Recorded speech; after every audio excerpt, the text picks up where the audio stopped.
अस्सलाम वालेकुम नाजरीन। ड्रामा से इंतहा की नेक्स्ट एपिसोड में आप देखेंगे इस अहमद ने जब अपनी बहन इस सज्जल को गिरफ्तार करवाया तो माँ के ही 14 तबक रोशन हो जाते हैं। इतना कुछ कर लिया सज्जल का और उसी का ही साथ देती हैं। उसे पुलिस स्टेशन छुड़वाने चली गईं और झूठ बोलती हैं कि उनका बेटा बुरी सोबत में आ गया है। उनके साथ उठने बैठने लगा और उन्हीं की बात सुनता है। वकील तो वो साथ लाई थी, तभी तो वो इस सज्जल की बेल करवा कर चली गईं। मगर ये सज्जल माँ से फिर भी नाराज होती हैं, हाथ तक लगाने नहीं देती और अपने फ्लैट पर जाते ही माँ पर गुस्सा भी करती हैं कि इस अहमद की इतनी हिम्मत कि मेरी बुटीक पर पुलिस भेजे। और अब तो वो और भी डर जाती हैं। इधर अरूसा और अस्मा बेगम अनम को समझाते हैं कि वो तो अपने सगों की भी ना बनी, तुम समझो इस बात को। उसकी फाहद को अपने हाथ में करने की सिर्फ चालें हैं।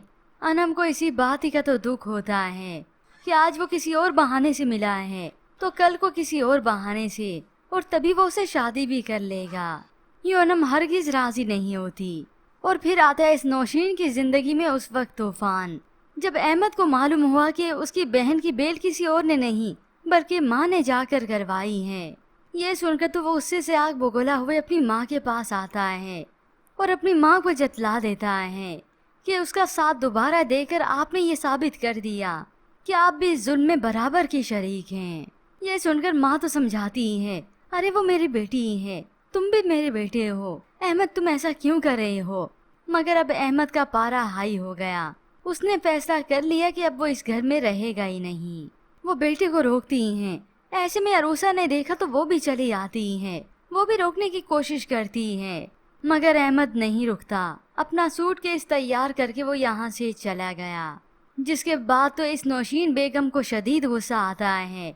अपनी नहीं माननी कि मैंने क्या किया, अपने गलत किए का अंजाम ही तो भुगत रही हूँ। ये भला वो कहाँ तस्लीम करती है, बल्कि उसके अंदर तो बदले की आग इस अरूसा को लेकर ही भड़कने लगी कि इसी ने ही सब कुछ अहमद को बताया होगा।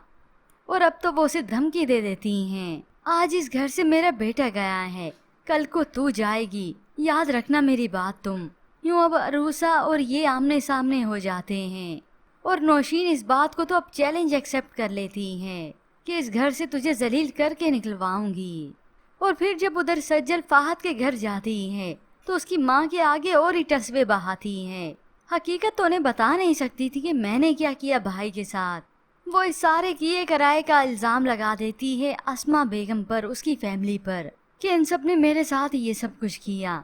अभी तो फाहद के साथ मेरा प्रोफेशनल ताल्लुक है और इसी बात पर अनम और उसके घर वाले इतने घटियापन पर उतर आएंगे। खिदमत तो वो इसकी कर ही चुकी थी, दिल तो जीत ही चुकी हैं। जिसके बाद तो ये सज्जल को तसल्ली देती हैं कि जो झूठे इल्जाम तुम पे लगे हैं ना, अब मैं उसे सच कर दिखाऊंगी।